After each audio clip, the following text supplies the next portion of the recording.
Hi, and welcome to the Your Good News podcast with me, Katherine Getty. It's easy to believe the news around us that the world is dark and the future is the same. But what if we chose something different? What if we chose to find the good news in each day? This podcast is a collection of interviews with friends, mentors, colleagues on their good news. From business to health to politics and everything in between, it's my hope that you leave with a boost and find your good news.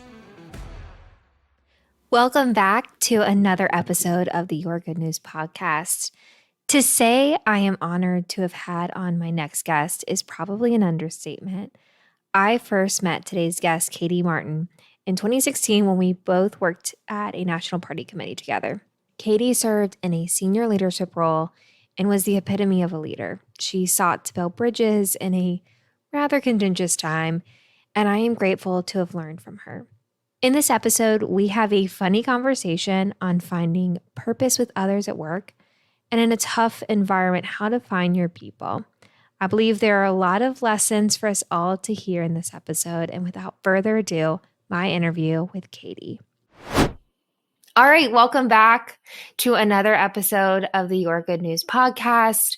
As we start every episode, I like to ask my guest, Katie, what is your good news? Well, Katherine, thank you so much for having me.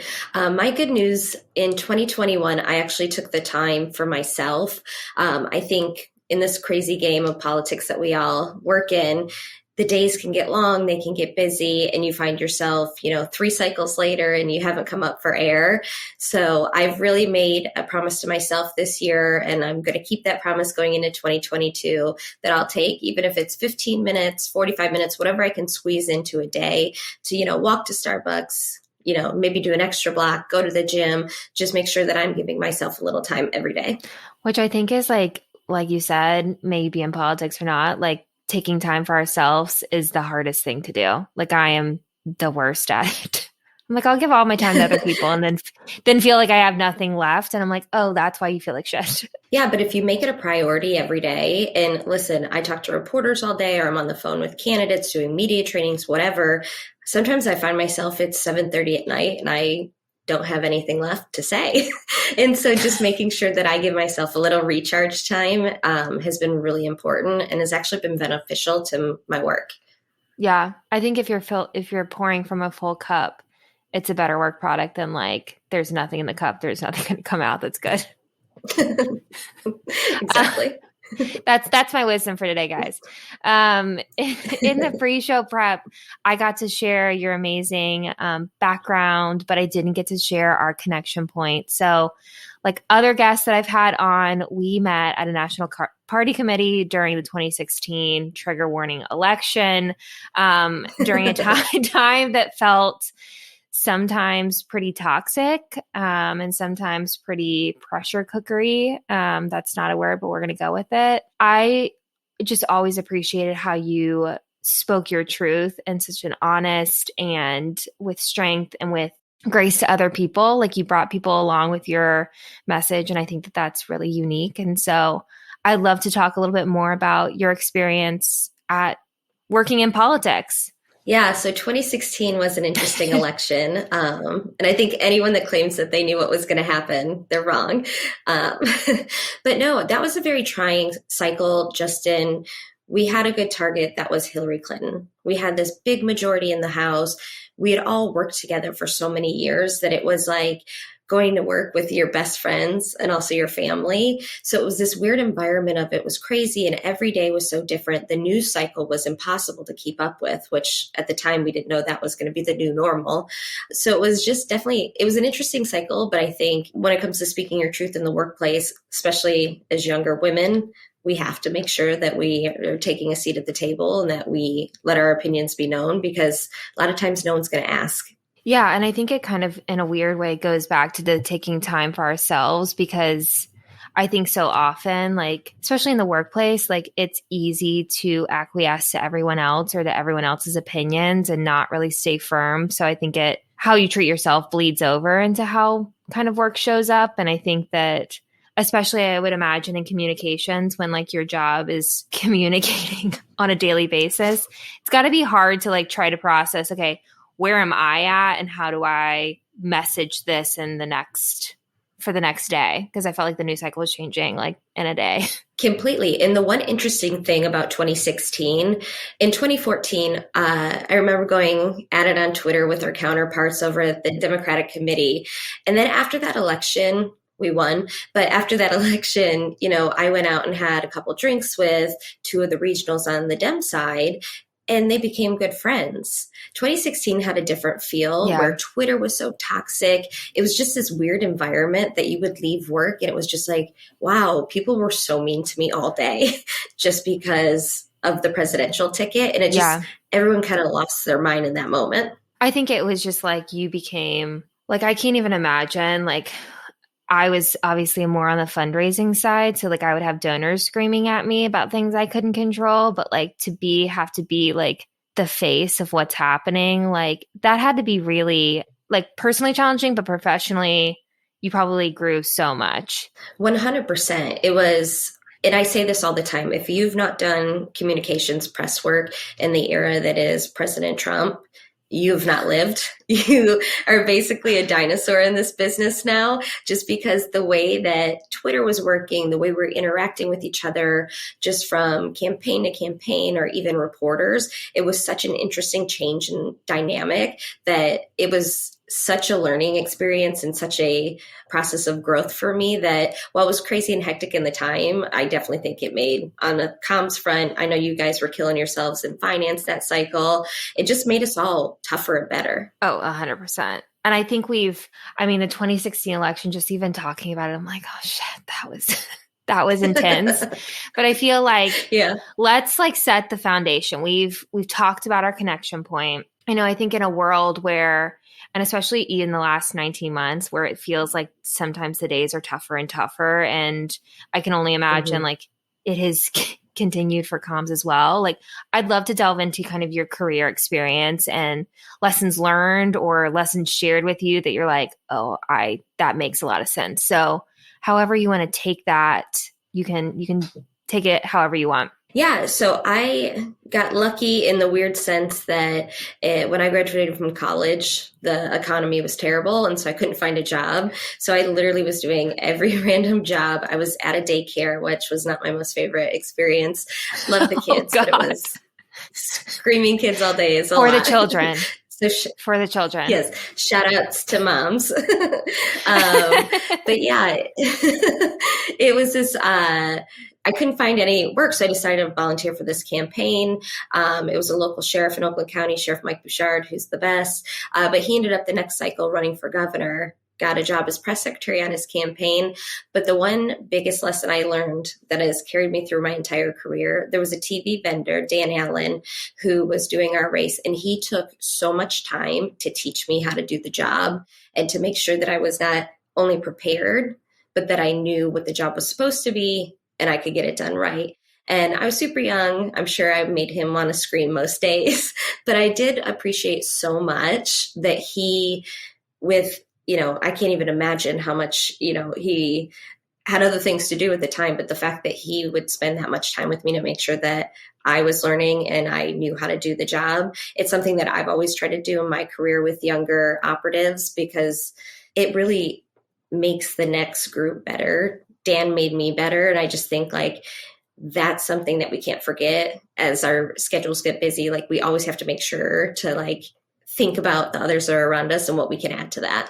I think and I am a recipient of, I feel like your tutelage on like just being in the workplace and standing up for myself or standing up for others. Like, I think it's oftentimes going back to like time for ourselves. Like we think, oh, we can't fit that in, but like how rewarding it is to like help the next person because they feel like they're able to kind of pass it on. And there's so much good in being able to like help other people. And even when we're busy, we should take that time. Exactly. And that was actually one thing I loved when I worked with you at the committee. You know, I would come down to the finance wing just because you guys were always so positive and you were having fun and just like being over there to say, hi, girls, just for, 30 seconds. It like brightened my day.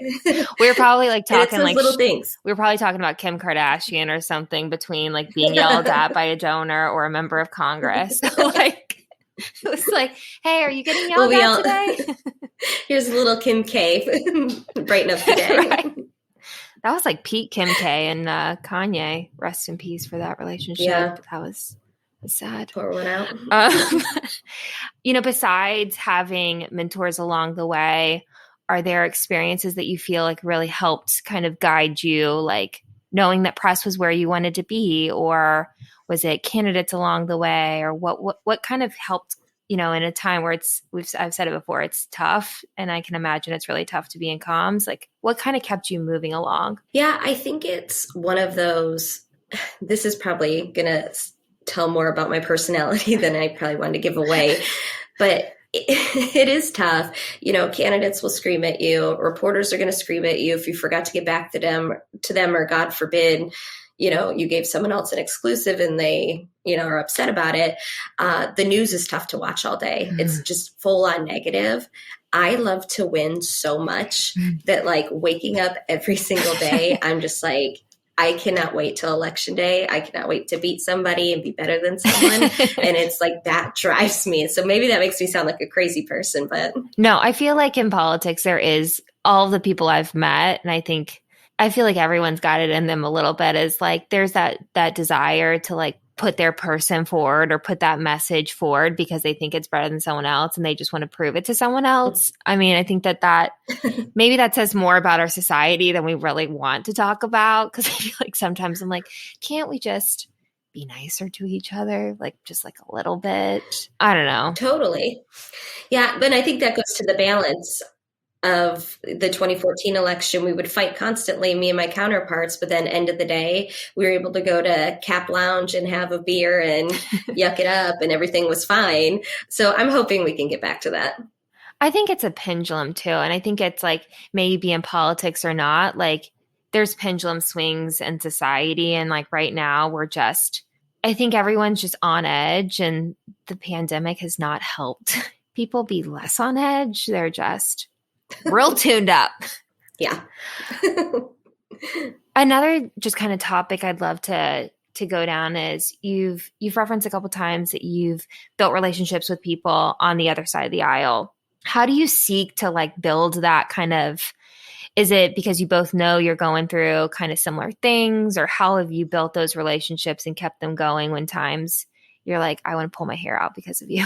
Yeah, it's weird because it's almost like we're doing our jobs. We believe what we believe, and we believe passionately in what we believe.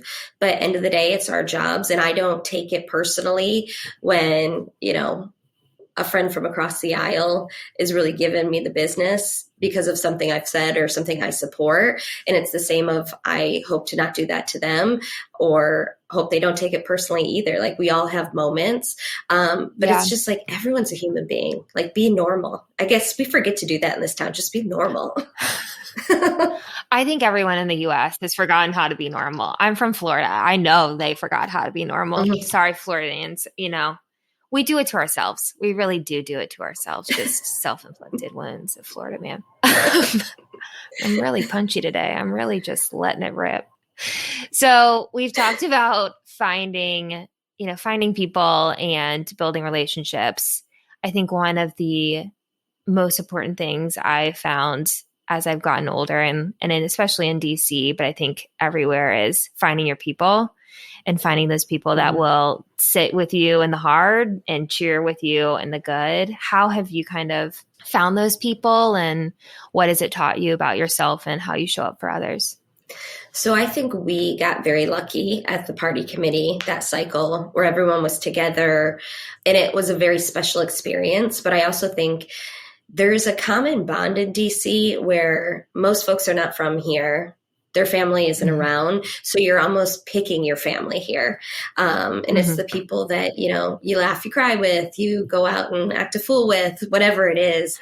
But it's just the one thing I do have to say, like I learned when it comes to friendship in this town last cycle, I was at Foggy Bottom most days every day. So if I didn't see you in Foggy Bottom or crossing the street from where I parked my car into my apartment, I wasn't really seeing you. And that was something that I reflected on this year of my friends are my family here and they are my people. And so even though jobs get crazy and, you know, you're running all over the place, you still need to take the time to put the work in.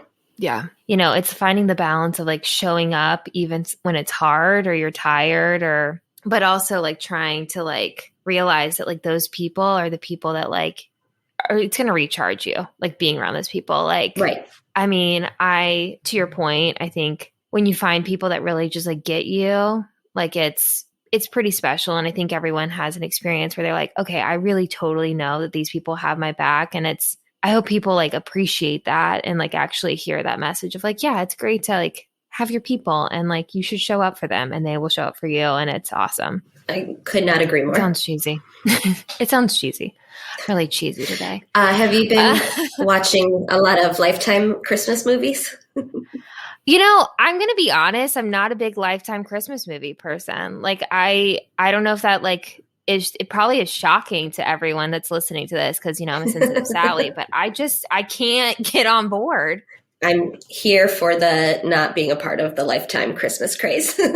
Yeah, it's not on brand for me. I don't know what on brand is. Wow, I'm really saying weird stuff today. What other pieces of knowledge or like wisdom would you give someone who's thinking about going into comms or thinking about starting a career in politics besides telling them they should get a therapist? Because that's the only way people in the city survive. Yeah, well, we could start with you're unemployed every 2 years. So that's fun. So get ready to have panic attacks. Yeah, so unless you come from money, this might not be the game for you unless you have, you know, you know what? If you want to want to work at Flywheel at 4 a.m. and clean dirty shoes, you can always do that. Exactly. Welcome to DC. No, I do think though, like if people want to get into comms, like know what you're getting into. There's a lot of times that you're going to be running around like crazy. The news business doesn't sleep, so get used to that, toots, because that's your new normal.